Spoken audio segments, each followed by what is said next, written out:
આનંદમાં સૌ રહીએ સમજીને સાચું જ્ઞાન, ક્ષણે ક્ષણને જીવીએ ભૂલી જઈને ભૂતકાળ પામી સમાધાન સૌ મૂંઝવણોના, દુઃખો ભાગે જોઈ અમને હસતા, ટેન્શન નહીં કોઈ કચકચ નહીં કુમારીથી જીવીએ હે, આનંદમાં સૌ રહીએ સમજીને સાચું જ્ઞાન, ક્ષણે ક્ષણને જીવીએ ભૂલી જઈને ભૂતકાળ.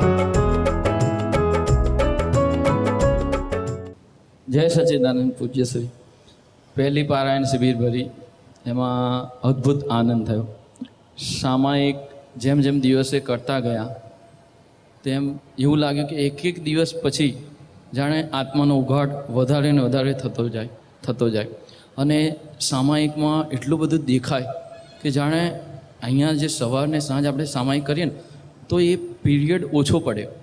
તો પછી અમદાવાદથી આવું છું, આજે અમદાવાદથી તો પછી ઘેર જઈને સવારે 6 થી 7 પછી સામાયિકમાં જે ગઈકાલ રાતે આપણે બાકી હોય ત્યાંથી શરૂઆત કરીએ તો પાછું 6 થી 7 નોન સ્ટોપ એટલું બધું દેખાઈ જાય અને એક એક દિવસ એવું લાગે કે જાણે આત્માનો ઉઘાડ થતો રહ્યો છે અને પ્રકાશ વધી રહ્યો મીન્સ અને જોવાની શક્તિ ઓર વધી જાય. અને ગઈકાલે પાછું જ્યારે આપ શ્રીના દર્શન કર્યા અને તે પછી બી ઘેર ગયો તો પછી બી એવું થાય છે ને નહીં પ્રતિક્રમણ કરીએ તો પ્રતિક્રમણ પાછા જ્યાંથી બાકી હતા ત્યાંથી એટલા બચપનમાં કે 5મા ધોરણમાં 6ઠા ધોરણમાં 4થા ધોરણ તો એ બધું સામાયિકમાં દેખાય.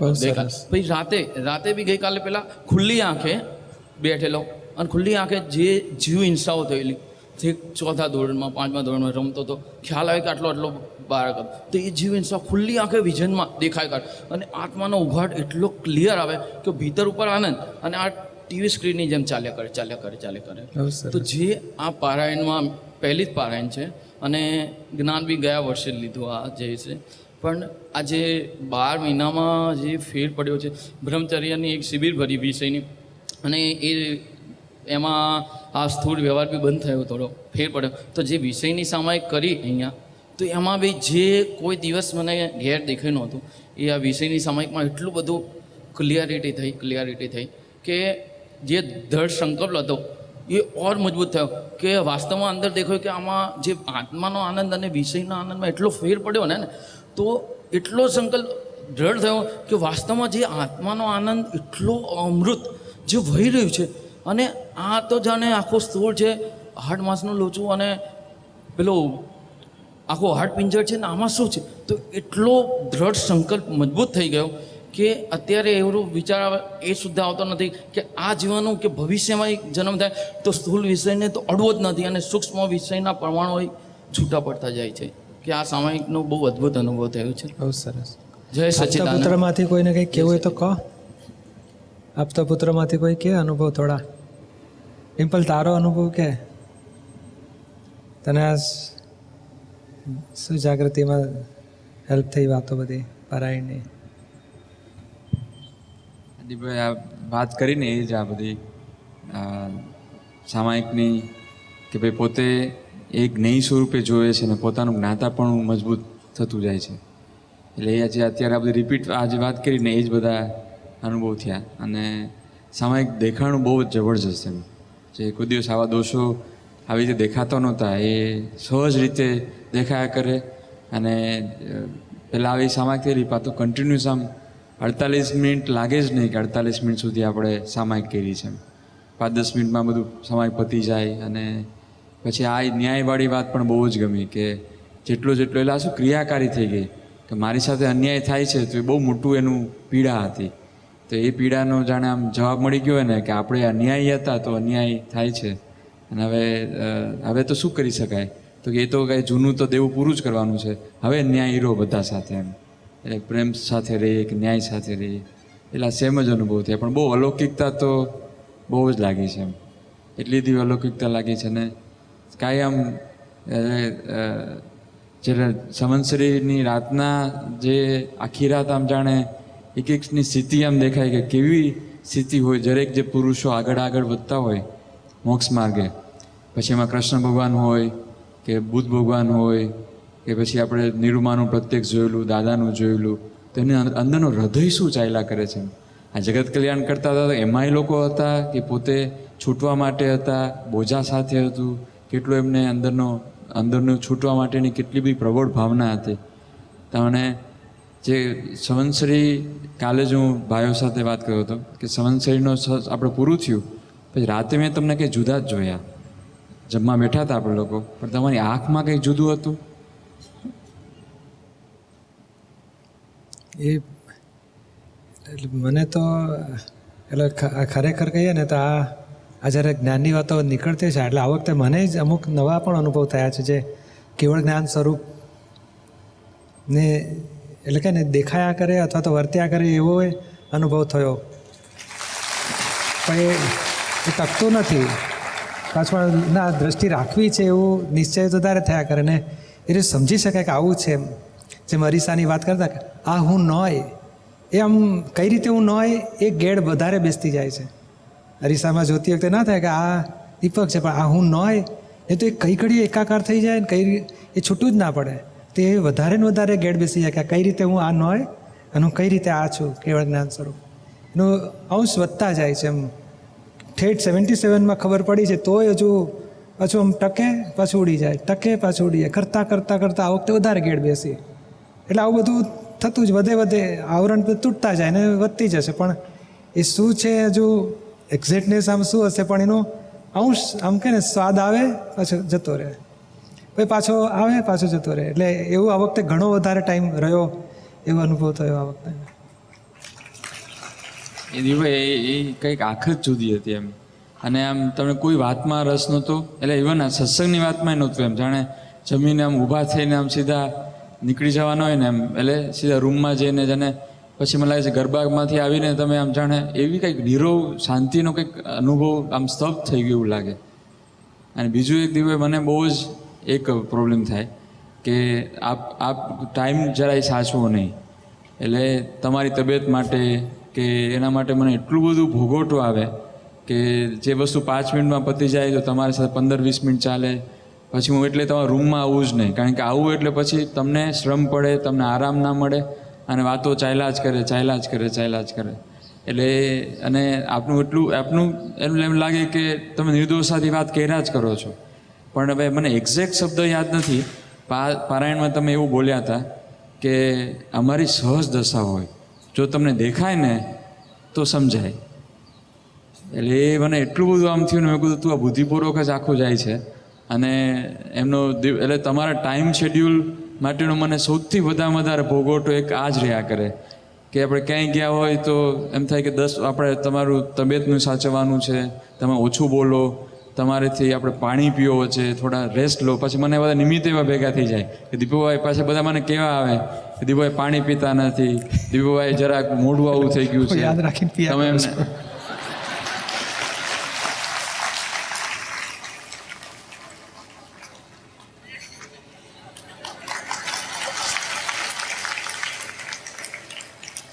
અને બધું આવું તો કંઈ નહીં. આમાં 2 વસ્તુ સમજાય છે કે આ કાળનું ધ્યાન રાખીએ બુદ્ધિ જ હોય છે, અને જેમ બુદ્ધિ છૂટે એટલે કાળ પછી એનું પકડ રહેતી નથી. પણ બીજો ભાગ એ પણ છે કે આસપાસવાળા એવા મળી પણ જાય કે એ લોકો ધ્યાન રાખનારા જ હોય, અને તમારે જેવા એ ધ્યાન રાખો છે એમાં કોઈ અઘટિત થતું નથી કે ના યોગ્ય જ છે. અને હું પણ એ સ્વીકારું છું કે આ મને કાલે જ કહેવામાં આવ્યું, મને પછી થયું કે ભાઈ આપણે 5.5 કલાક બેસી રહેવા જેવું નહોતું. પણ મને હું ઉઠ્યો અને બેઠો, લોકો કે 5.5 કલાક બેઠા હતા, પણ મને જાણે ને 5 કલાક બેઠા એવું જ લાગ્યું. કશું બન્યું જ નથી, થાક જેવું લાગ્યું નથી મને. આમ દુઃખ, કોઈ અંગ દુખ્યા નથી, થાક લાગ્યો નથી, કોઈ ભાર લાગ્યો નથી, કશું થયું જ નથી જાણે.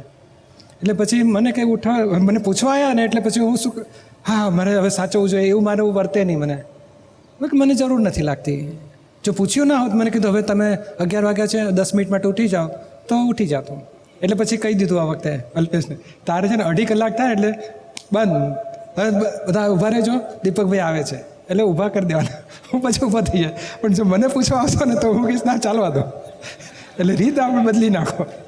પછી ગોઠવણી કરી નાખી. મેં એક્સેપ્ટ કર્યું કે ના આપણે બરાબર છે, આપણે 2.5 કલાક થાય એટલે બ્રેક પાડવાનો 15 મિનિટનો, અને મહાત્માને ખબર છે ભાઈ 2.5 કલાક થયા એટલે હવે બ્રેક પડવાનો છે, એટલે પછી 15 મિનિટ પછી બેસી જાય, પછી કંઈક અસીમ જે કાર કરે, ભાઈ 15 મિનિટમાં આવવાનું પાછું, પછી બીજા 2 કલાક 2.5 કલાક થાય એટલે બીજો બ્રેક પાડવાનો. એટલે હવે એવું મને જો પૂછવા આવશો ને તો હું કંઈ રક્ષણ ના કરું આ દેહનું. એવું બધું મારું અંદર કંઈ તે વખતે જરૂર જ નથી, અહંકારનો ઊભો જ ના થાય કે ભાઈ દેહને આટલો આરામ આપવો છે ને આમ ના કરવું છે ને મારે ખેંચ, મને એવું થઈ જાય. એટલે હવે તમારે જવાબદારી વધી ગઈ. મને 2 ગ્લાસ પાણી પીવું છે તો મેં કીધું એક તો થઈ ગયો, હજુ બીજું ઉઠતા પહેલાં બીજું પી લઈશ. મને આ શું છે કે પેલું કોમ્પ્યુટરમાં રજીસ્ટર કરાય કરવાનું, હવે એ તો તારું તો 50 વખત કરે છે, એમાં માંડ એકાદ વખત રજીસ્ટર થાય છે મારે, એટલે તારે આ તપ કરવાનું છે. મારે થાય કે આ રહેતું નથી, રજીસ્ટર થતું નથી. પણ ધીમે ધીમે છેવટે પણ એક વખત જો ગેટ બેઠી ને પછી આ દીપકની પાસે એવી સિન્સિયરિટી તો છે, પછી બિચારો આખી જિંદગી કર્યા જ કરશે, કોમ્પ્યુટરમાં સેટ થવું છે, થઈ જશે. એવું ઘણું બધું જરૂરિયાત છે. વાણી એટલું ફાસ્ટ બોલે, મને ભાઈ શ્વાસ લેવાનો ટાઈમ ના હોય એટલું ફાસ્ટ બોલે, મને ખબર જ નથી કે આટલું ફાસ્ટ બોલાય છે. પછી બધાએ કીધું એટલે પછી નીરુમાં એક દાડો કાગળની કાપલી મોકલી, પ્લીઝ બોલવાની સ્પીડ ઓછી કર. મને ખબર પડી ગઈ આટલું ફાસ્ટ બોલાય છે. પછી આ કોમ્પ્યુટરવાળાને આપી રાખ્યો, અહીં તમારે બતાડો, આવ્યું થોડી વાર આવવાનું કે 15 મિનિટ થાય એટલે આપવાનું. એટલે પછી મને યાદ ના, એટલે પેલું જે 4th ગિયર હોય ને એટલે હું 3rd કરી નાખું, પછી બીજો કરી નાખું, પછી 1 ગિયર. હવે ધીમે ધીમે 1 પર લાવવાનું ટ્રાય કરતો હોઉં છું. પછી ભૂલી ગયો આની પર, હું છે ને સ્પીકર સાંભળું એટલે હા બરાબર અવાજ છે, તોય મારા અહીંયા ધ્યાન નહોતું રહેતું. એટલે મેં આને બંધ કરી દીધા. અહીં મને ચિત્ત રાખવાનું કે ભાઈ આ વધી એ ધીમે બોલો, ધીમે કરતાં ઘટી રહ્યું છે. એટલે આ બધું આમાં 2 વસ્તુ છે. એક તો કહે ને કે આખું આટલા વર્ષો જાણે કહેલું એ બધું જવું જ નથી, એવો જબરજસ્ત નિશ્ચય કરેલો, હવે જવું જ નથી એમ. મારે આ ઉપદેશક થવાનું ને પછી આ બહેનો સાથે વાતો કર, કશું જબરજસ્ત બંધ રાખ્યું હતું. અને મારા મોક્ષનું કામ કાઢી લેવું એમ, દાદા કહે ને કામ કાઢી લો તો કામ કાઢી લો. હવે ફરજિયાત બધું આ ચાલુ થયું. હવે બધું ધ્યાન રાખવાનું, આમ કરવાનું તેમ કરવાનું, પછી બહેનો કેટલે બધા સાથે વાતો કરવાનું આવે, પ્લસ પછી ઉપદેશક તરીકે પાછા લોકો કે તમે બહુ સારું બોલ્યા, એટલે મને એવો બોજવા 100 અક્ષર વધારે મારું નામ લીધું છે. હું એવું કરું છું કે દાદાને એમ કરે, અંદર જબરજસ્ત ઘર્ષણ ચાલ્યા કરતું હોય. હવે એ જ બધું આવ્યા જ કરવાનું.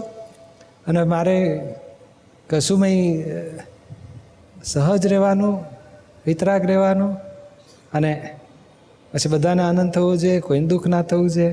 એટલે હવે આખી નવું કે ને કે જે હું ચાલતો હતો એની કરતાં મારે આખું બીજી રીતે ચાલવાનું થાય ને એવું શરૂ થયું આ છેલ્લા 4-5 વર્ષમાં જોઈએ તો. જે જવાબદારી મેં લીધી નથી, લેવી નથી, લેવા માગતો એ લેવી પડે એવું.